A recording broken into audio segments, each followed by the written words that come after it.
ये 80% जो अशिक्षित है ना, जो पशु स्तर पे जी रहे हैं, 4% के हिसाब से पशु स्तर पे जीने वाले लोग हैं। और मैं भी कुछ हद तक सहमत हूँ 4% से कि इस मामले में ऐसा नहीं कि मैं 4% का विरोध में हूँ, लेकिन उनको ये समझाना चाहिए कि भाई आप पढ़े लिखे हो, आपके पास संसाधन की भी कोई कमी नहीं है, आप आराम से एक बच्चे की अच्छे से परवरिश कर सकते हो, आपको तो एक बच्चा पैदा करना चाहिए। नहीं तो ये जो 80% जो है, ये तो आराम से धड़ल्ले से 3, 4, 5 बच्चे पैदा कर रहे हैं। और यही सवाल लास्ट में एक लड़का गाँव का पूछता है। सर मैं MP कटनी से आया हूँ और बलराम नाम है मेरा, और पिछले 10 महीने से आपके सत्रों से जुड़ा हूँ। सर मेरा सवाल था कि जैसे गांव में 5-6 बेटियां पैदा कर रहे हैं और परिवार के वारिस के चक्कर में कि लड़का ही चाहिए परिवार चलाने के लिए, तो अब 6वीं या 7वां लड़का चाहिए, और चिंता इसलिए नहीं है कि सरकार तो दे रही है खाने के लिए, तो चिंता क्या करना।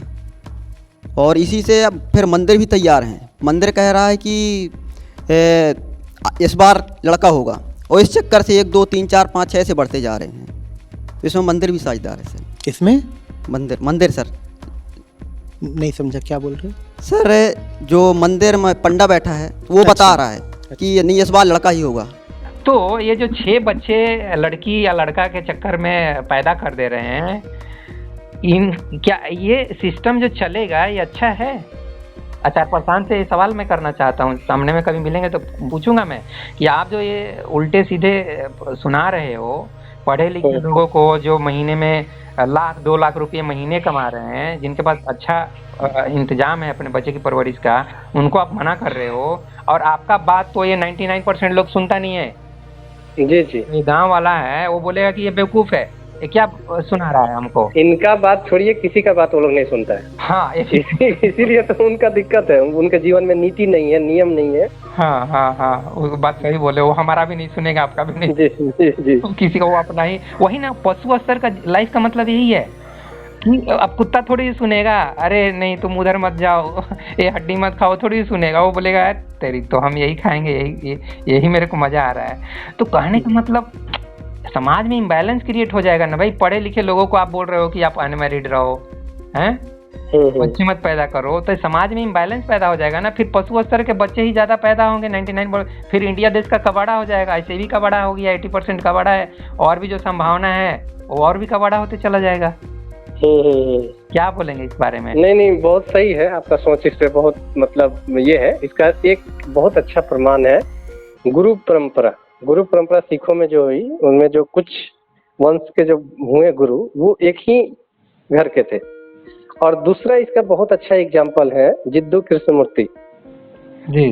वो पूरी तरह से एक्सपेरिमेंटल बॉय है जिद्दू कृष्णमूर्ति, और उनको प्रचुर संसाधनों के बीच और बौद्धिक लोगों के बीच रखा गया था। और काफी हद तक बोला जाए कि 100%, मैं तो बोलूंगा कि वो कामयाब होंगे वो लोग। भले वो ऑर्गेनाइजेशन टूट गया, लेकिन वो लोग कामयाब हुए और दुनिया को एक होशवान व्यक्ति दिए। तो वो किसके बदौलत दिए? संसाधन के बदौलत जी। तो और जितना संसाधन जब बेहतर रहता है, जैसे बुद्ध निकले घर से तो सारा संसाधन था उनके पास। हाँ, और वो सब कुछ भोग लिए। देखिए कि भोगने के बाद भी कुछ नहीं है, तब वो निकले अपरिग्रह की तरफ। तो जिनके पास कुछ है, संसाधन है, प्रचुरता है, वहां पे उनके बच्चे इस तरफ होश के यात्रा की तरफ बढ़ने के चांसेस ज्यादा है। ये आपका ठीक है, बहुत अच्छा है। और एक सवाल और पूछता है एक लड़का कि एलोन मस्क कहते हैं कि हमारा पॉपुलेशन रेट कम हो रहा है, 2 से नीचे जा रहा है, इसलिए अब हमको बच्चे पैदा करने की जरूरत है।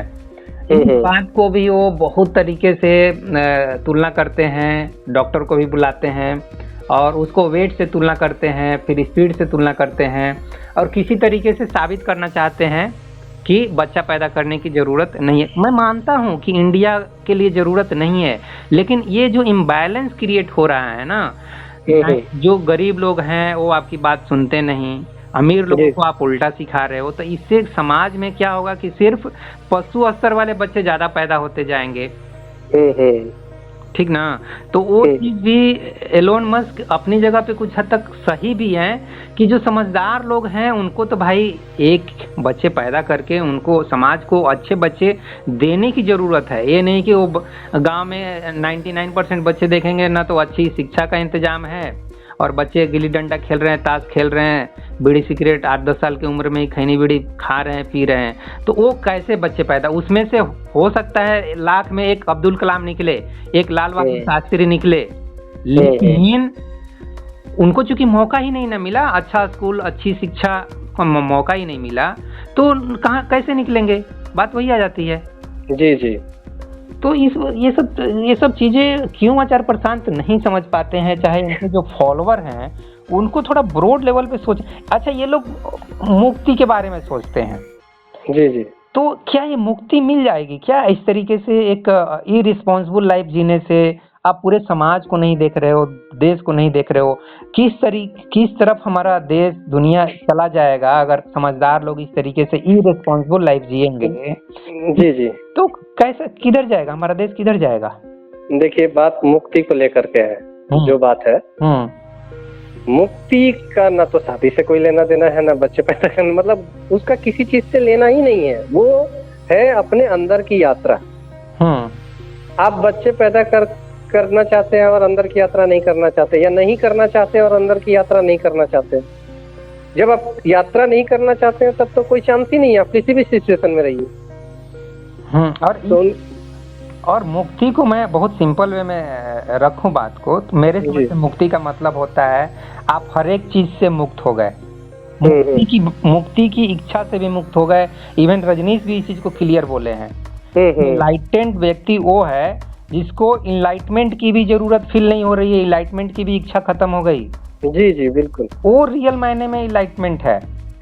हाँ हाँ, बिल्कुल बिल्कुल, द्वंद मुक्त हो गया जो व्यक्ति, द्वंद मुक्त, इच्छा मुक्त, चॉइसलेस, ये सब शब्द दिए गए हैं। अब वो क्या करेगा कि अब चीजों को जो जिस लिए है, जैसे कि अब शादी, सिंपल सा, जो द्वंद मुक्त है उसको लगेगा कि हाँ शादी करना जरूरी है तो कर भी लेगा, नहीं लगेगा करने लायक है तो नहीं करेगा। वो द्वंद में नहीं रहेगा, द्वंद में नहीं रहेगा। बच्चे पैदा करने का जरूरत रहेगा तो कर लेगा, नहीं जरूरत रहेगा तो नहीं करेगा। वो एकदम आचार प्रशांत वाला नियम नहीं पकड़ लेगा कि नहीं करना ही नहीं है। वही ना, वो किसी से सुन के सजेशन लेके नहीं करेगा ना। और यही कारण है, मैं वही घटना याद आ जाता है कि जब पहली बार मैं रजनीश को पढ़ रहा था, उस समय मेरी उम्र 16 साल ही थी।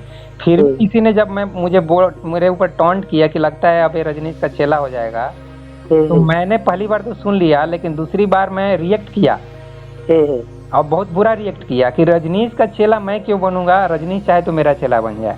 ये मैंने स्टेटमेंट दिया है 16 साल का एज में।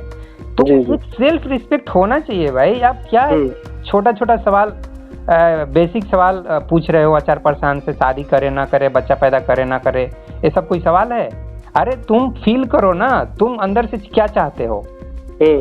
तुम अपनी इच्छा को संतुष्ट करने के लिए पैदा हुए हो, अपने कर्म करके अपनी इच्छा को संतुष्ट करने के लिए पैदा हुए, ना कि आचार्य प्रशांत से ये सब चीज पूछने के लिए पैदा हुए कि मुझे क्या लाइफ में क्या करना है। कोई बात थोड़ी जो है।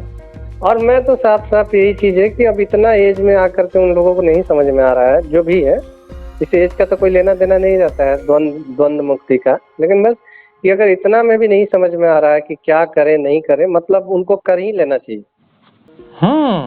पूछना क्या है यार आचार्य प्रशांत, कोई क्या है, एक व्यक्ति के रूप में उसको देखो भाई। और मैं तो उनको जिम्मेदारियों से भागने वाला व्यक्ति के रूप में देखता हूँ। बार बार